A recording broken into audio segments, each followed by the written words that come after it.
Hi folks, the Filipina P here, telling it like it is.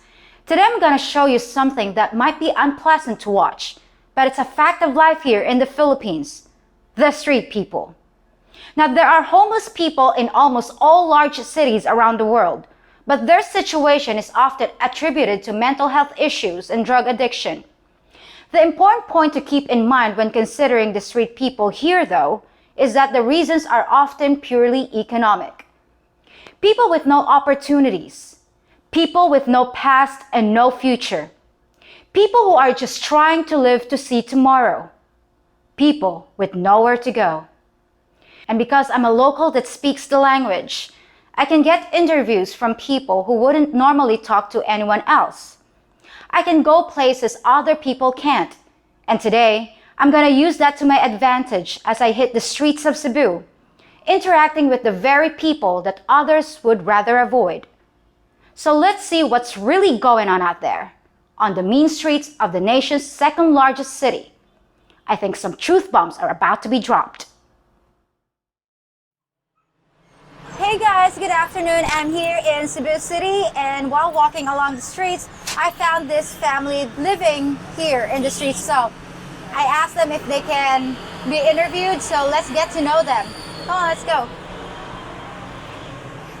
This is Nanay Merlin and her daughter, Marlinda. And Marlinda, how old are you? And 24.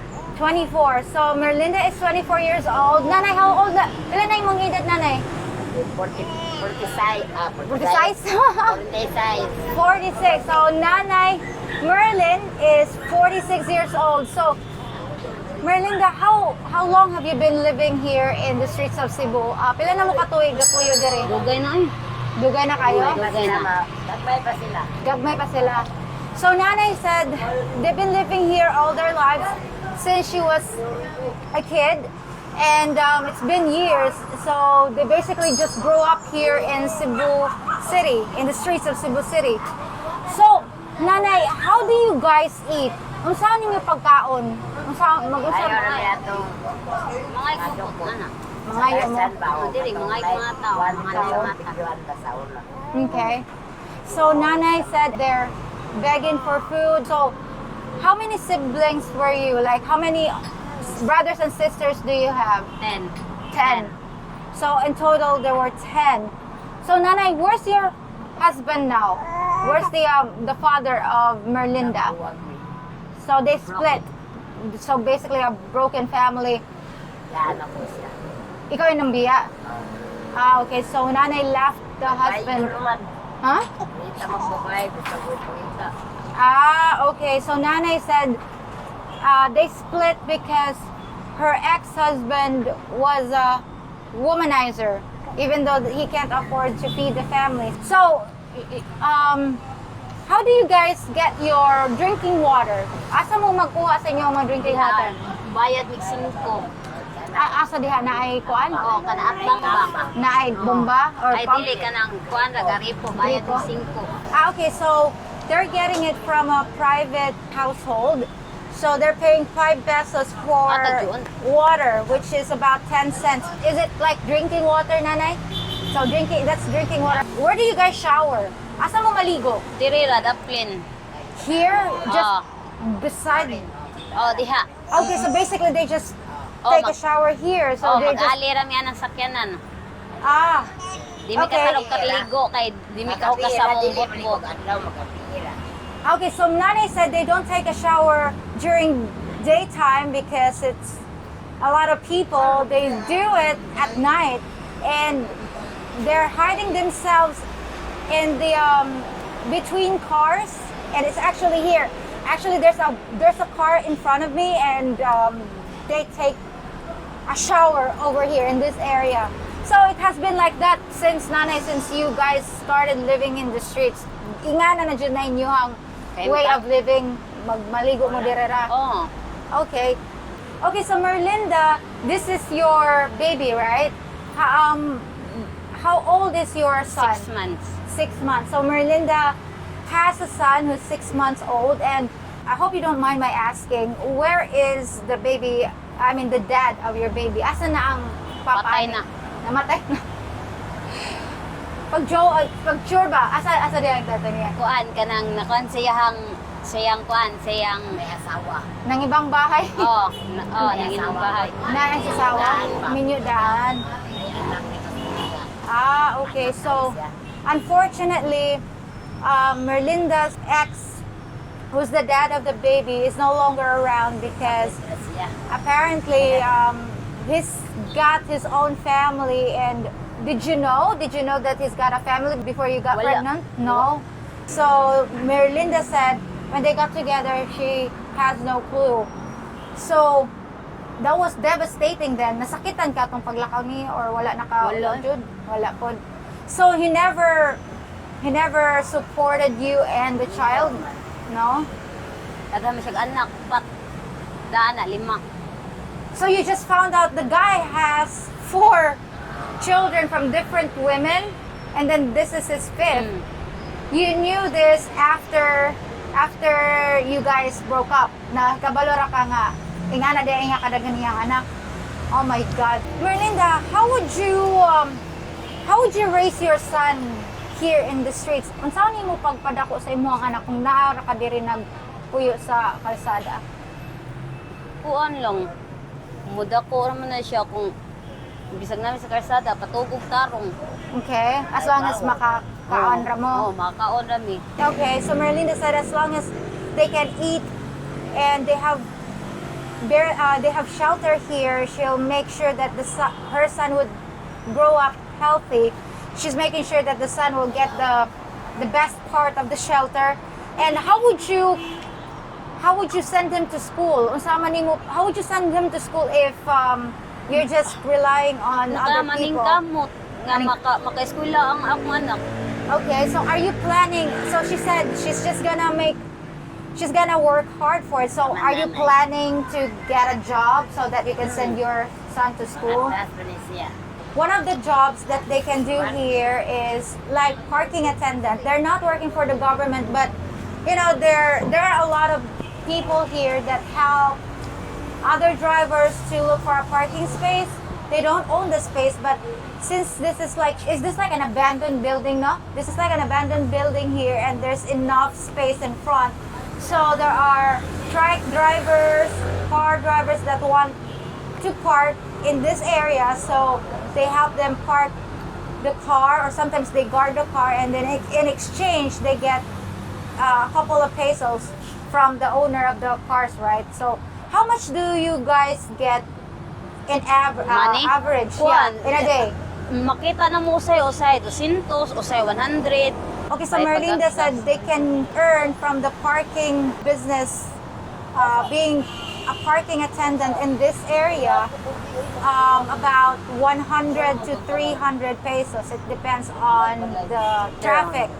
100 pesos to 300 pesos is about $2 to $6 a day. But the average, Marlinda, how much is it due to pandemic? Mga pila na lang inyong hangguan? Nakuan lang, 80, maabot og gatos kapin, pait gatas bata, wala na.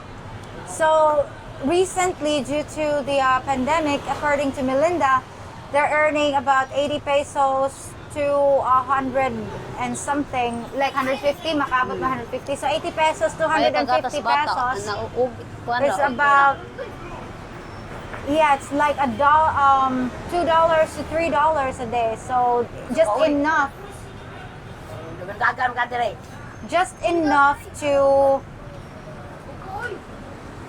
enough for them to buy food for themselves. And actually, guys, there's a truck roaming around here. I think that's from the government, and they're kind of trying to hide because they don't want to be captured. Manguwas lag bata diri, o dagko. Di ka pakanon. Asara man mo ikuan butang ka sa shelter.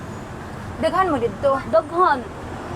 Okay, so Marlinda said there are government officials that are roaming around the area and sometimes capturing them. That's the term she used. And they don't want to be put in a shelter because there's no enough food for them. So that's why they just sleep on the streets, live here along the streets of Cebu City, because that way they have more freedom. So in the shelter, there's no food, walay kuan, walay ayuda. Are you guys afraid getting infected with COVID-19 or this virus? No? Dili. Kaya nagsalig kami sa Ginoo, ma'am. Okay, so she said no because they have faith in God. I Tagban, have ma'am. here Mary as well. She lives here with Ako na them. Miri, uy. I think Mary is yeah. Mary also has a child over here. I think the baby is less than a month old. And Mary, how old are you again, baby? 17. She's the girlfriend of Marlinda's brother. Okay, so they all live in this area. I know, guys, the life here in the streets is very, very hard. So, have Lisod you kay thought, kahimtan diri, ma'am. yeah, so have you thought about contraception? Mag-control o kuan panganak? Have you thought about Oo. doing that? Okay. Control ko. Control. Implant. Okay, so now Marlinda is thinking about contraception because she doesn't want to get pregnant again because you know how hard it is here in the Kuan ako, living in high the blood. streets. High blood would ka. How about you, Sorry. Mary? How are you thinking about Kabalik ko, istorya ni ate, contraception? babalik ko. Magpa-contraception ka? So where are your parents, man? Where are your parents? Where are asay mo hang? Ah, okay. About your mother and father? Wala man na siya kay baw, ma'am. Kay gamay pa na siya. Gibilin naman na siya. Ah, okay. So Mary never met her mom, right? How about your dad, Mary? Wagan niya siya kabaw. Wala po. Kita kasi papa. Patay na. So basically, Mary is an orphan and she spent her life, her whole life here in the street. So how did you guys know her? Paano mo nakilala ni Mary? Kuan man. Dirira. Oh, dirira. Dirira. Mm. Okay. Ah, okay. So they all met Mary here in the streets, and now she has a daughter with Marlinda's brother. She also has a son who's less than a month old, and they're all living under this abandoned building. So in spite of all the hardships, Marlinda, what do you look forward for in the future? Ang sa imuhang hopes nga usay mo magpalipay sa imuha in the future. I know because you know what, guys, when I first approached them, they're all very welcoming to me, and they actually granted me an interview and actually, yeah, sure, go ahead and interview us. And this is a typical Filipino hospitality that they are actually kind of welcoming. And I was just asking Marlinda, I know I asked her about her hopes and dreams, but what is the main thing that you think you can change in the future if you're given the chance? Kuan, malipay na mi nga kuan kanang makatarong ni diri kuan ba? Makatarong na mi kanang kuan higda ano. And that, so, meaning to say, all you Anong wanted oras yun, for no? yourself and your family is to have a better living situation. Kapoy Basically, kay kanang dakop-dakop man ba? Mm-mm. Kaman abot ta sa ta dito guol na pud way kaon, way tutoy ang bata, ana ba? Madakpan mi unsa nay patutoy kaman dugay biya mi buyan, tulo ka adlaw, upat ka adlaw kaman nakas biya kay tutoy. okay. So Merlin is just saying that when they were captured one time by the authorities, they were put in a shelter for 3 days before they were able to escape. Escape mo? Nihawa mo dito? Di nila na kami may nilayos. Nilayas jud mo. So, Wa they may were kaon. captured and they try to escape after 3 days because they can't eat. I know there's a lot of things you guys want to ask and how people actually live here in the Philippines, but this is only one of the examples. But in spite of all the hardships, Filipino people are still happy people. Look at Nanay. Yes. She's always blooming. Yes. Blooming. Happy kay mi diri ma'am. Happy ra jud mo. Depende mo. Mag-uol rami kun dakpon mi. Okay. So basically, they're generally happy people. The only stress they get is... Ha? Nalipay sa Mina, naabot ka. Okay. Nanay said she was happy because they were able to meet me. I am so very happy as well, Nanay, to get your story and actually share it with my viewers out there to give them insight on how to live here in the Philippines. The real stories from the real people here in Cebu in the midst of pandemic. So thank you so much, Nanay and Marlinda, for your time and for sharing your story with me and the viewers out there. I really appreciate it. And I hope all your dreams and hopes in the future will come true. And I think I'm gonna be back just a moment. Just give me 1 second, I'll be back, okay? So guys, I decided to get some stuff for that family, and I thought about getting milk for their babies and diapers and some food for them to last for maybe a week. I'm not sure how they can stretch it out because there's a lot of people in that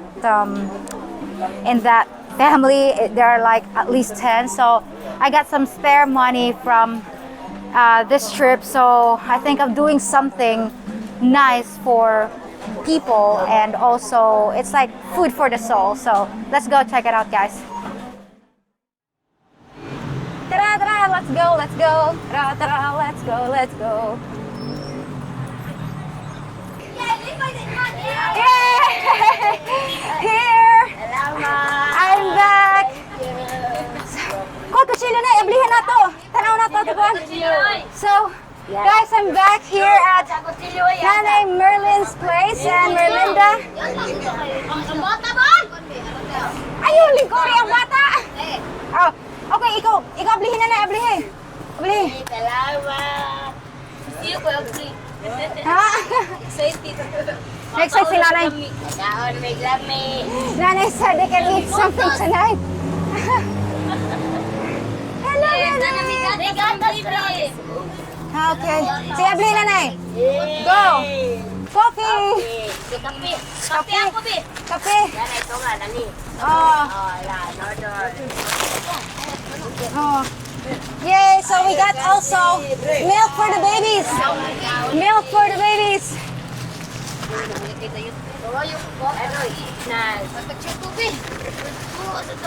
Yes. Oh, so you guys can use the cardboard. Gamitin pa ninyo yung kuan para kuan. So guys, they're gonna use the cardboard for matting. How long this amount of food will last you guys? Mga pila ni kaadlaw, Nanay, nga pagkaon ninyo? Ay, matani o simana kapin. 1 week kapin? Oo. Okay, so Nanay said they can eat for over a week with this Sobra ni. amount of food. So, nalipay ra ka, Nanay? Nalipay mi, kaya na may grasya, kaya abot ni ma'am. So, Nanay said Nalipay she's mi. very, very happy. They're dividing the food so that they can budget the food. Arisa. Nanay, show us where you cook your food. Dali, pakita sa let's go. Let's go to the kitchen. We'll go to their Luto. kitchen where they cook their Sige lang. food. Kitchen girl. Kitchen girl, come here. Oh. Kitchen girl. What's your name, Bebe? Joanne. Joanne. This is where they cook their food. And this is their drinking water. They also take a shower over here, this area. Dire mo maligo na, Bebe, no? Oh. Okay, so they take a shower over here. And this is the water for cooking. For cooking ni siya, Bebe. This is the water for cooking. And now, Joanne is cooking. And as you can see, guys, we use knife for opening up the dilata, the canned goods. Because they don't have can opener. Dunggay ko kung bandog. Lato ba, paliw? Maybe I can try. Oh, matabi. Kita sa open din. So this is how we do it here, guys. Plato ba? Tagay kong plato. Hugas sisa. Abi, ang plato. Sara, apit naman ni Be. Tara! So you guys have to be careful. Bay, because gantay it's nga the ikot pa ni bay. Pero There hugas you yung go. kuhan plato. Okay. Ay, butang dras kuhan. So this is their kitchen. And Bay, so kung kunting ni sa kwarto. so Nanay, this is your clothes. Diri inyong mga bado. Okay. Ay, John, kuha na ko ang dili ra. Ikaw ra, Nanay. Itur mi sa inyo ang balay ko, Nanay. Okay, so Nanay, this is your Dire rami. Amo ko ano. clothes. And basically, this is where they sleep. Dara o. And also, this is Dire ra o. pretty much Amo it. mga kwan. Like, living room, Sala. sala, living room, bedroom, slash kitchen. Oh, dining room. Laut tanan. Nanay is her laugh is so contagious. I love Nanay. Thank you. Salamat. So, Nanay, Dahil grasya. I hope I made your day today, and also Marlinda, and also Mary, and I was able to help you in a little way. I wish you well. Good luck, everybody. And thank you for Kakao na your may time. lami. Yay! Yay, kakao Nanay na said may lami. they will eat something yummy tonight. So guys, I Thank hope you you. enjoy our trip for today here in Cebu Mag-umaag City kami. and meeting interesting and very, very humble people. And I hope this is an eye-opening situation. This is the real people with real lives here in Cebu City, Philippines. So, thank you so much and have a good one. Bye! Thank you. Salamat. Needless to say, despite the smiles of the people I spoke to, this interview left me frustrated and saddened. Sad for the people who live on a strip of cardboard, shower in public behind parked cars, and have nothing but a few simple possessions to call their own. But far worse is the pain I feel for the 17-year-old girl, and that's what she is, just a girl. Cradling a newborn in her arms with no conception of contraception. She has no future. Her child has no future. And there will certainly be more mouths to feed before all is said and done. What's the answer? What can we do? I wish I could tell you that somehow I could make a difference, that I had an answer or a plan. But I stand here before you, just as clueless and helpless as the rest of us. I'm just a messenger, exposing a tragic truth to the public eye. We might not have enjoyed today's episode, but at least it gives us food for thought and a chance to reflect on how lucky we are not to have been born on the streets. Till next time, folks. If you think about it, I'm kind of like your waitress, bringing hot, fresh content to the table and serving it to you every week. The only thing I ask for my hard work is that you leave a small tip in the form of a thumbs up on this video, a subscription to my channel, hitting the notification bell so you know when your next meal has been served, and asking you to share this video with friends. I promise, it'll only take 10 seconds to do, and your tip will make my day. You don't want to stiff your waitress, do ya? And for dessert, please enjoy my other videos too. See you real soon!